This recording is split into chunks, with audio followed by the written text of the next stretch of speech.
As advisors, we spent our lives trying to find areas where we could guide our clients to invest in that would give them an outcome that would be somewhat predictable. Hiring a coach, any coach, a little different, um, because you can't really calculate what the ROI is going to be. One of the reasons a lot of firms have kind of given up on training is exactly that reason. They can't calculate the ROI. But I'm going to push back against that a little bit and discuss the fact that when we ran the program at Merrill Lynch, which took place over a 10 or 12 year period with literally thousands of FAs coming through, that was not coming out of a budget that was even in existence before Merrill committed to it. In fact, what the president of Merrill Lynch, Lonnie Steffens, used to say was, I wish I could find some way not to pay for training twice, knowing that we were going to be there. And the reason that they renewed our commitment each and every year was really simple. They measured what the impact was on the money they invested. So I actually got a copy of one of the assessments, and there is nothing that happened in the meantime that would cause me to believe that these numbers have changed. Now, numbers I'm going to share with you, just so you know, are normalized. The initial measurements were done based on groups of financial advisors, 50 at a time, that did not come through a program. So they'd average the LOS, they'd average the assets, they'd average fee-based revenue, they'd average number of financial plans done, they would average AUM per household, T12, all the things you'd want to know, look at the health of a business. So we could look at each individual FA, measure them as a group that came through, and normalize for market conditions. We couldn't just say, oh, your guys did well this year because of some other event that went down. So this is the total sample, and I think the last one I saw was about 500 FAs, but it didn't change. It just stayed consistent throughout. So over the first 3 months, we saw the total number of households drop off by 10%. Total AUM, or net new assets, rose by 15%.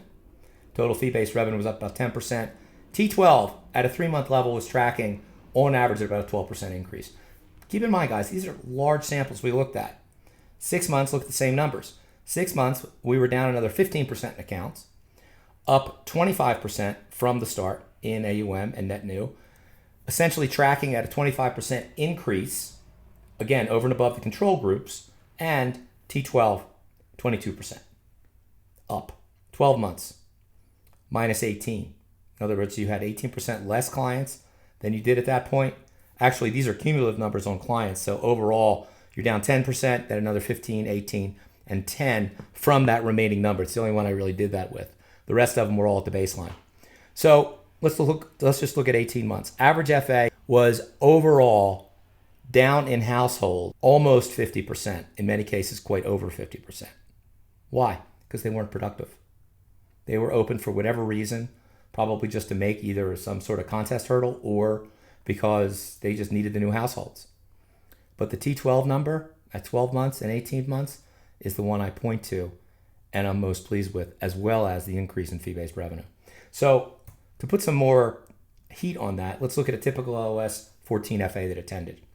275 in households when we started, 145 in assets, 233 in fee-based, T12 1.12.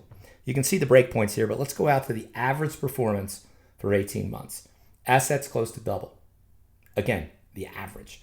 Fee-based revenue, that number out. I love that number. 233 to 948. Because everyone that was coming in that was new was going to go fee-based. And T12, close to a double in 18 months. We had many people that did double in 18 months. We had people that didn't make it as well. These are the averages.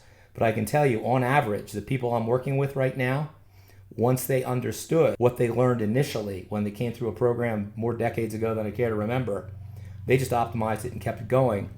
And I just sat back and just smiled. And it's one of the reasons I got back into coaching. So just to summarize it, up 356% overall in average AUM per household, up 310% in average T12 per household, which means you're making a lot more money on every contact. T12 up 175%, total households 56% of what they were before. So let's think about costs, which I'll get into on the next video.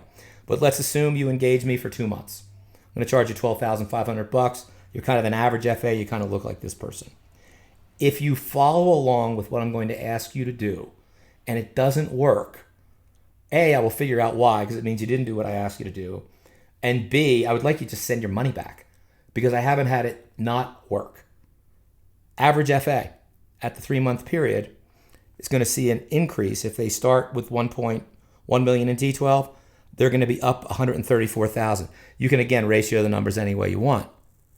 But what it comes down to is 42% grid payout by month 3.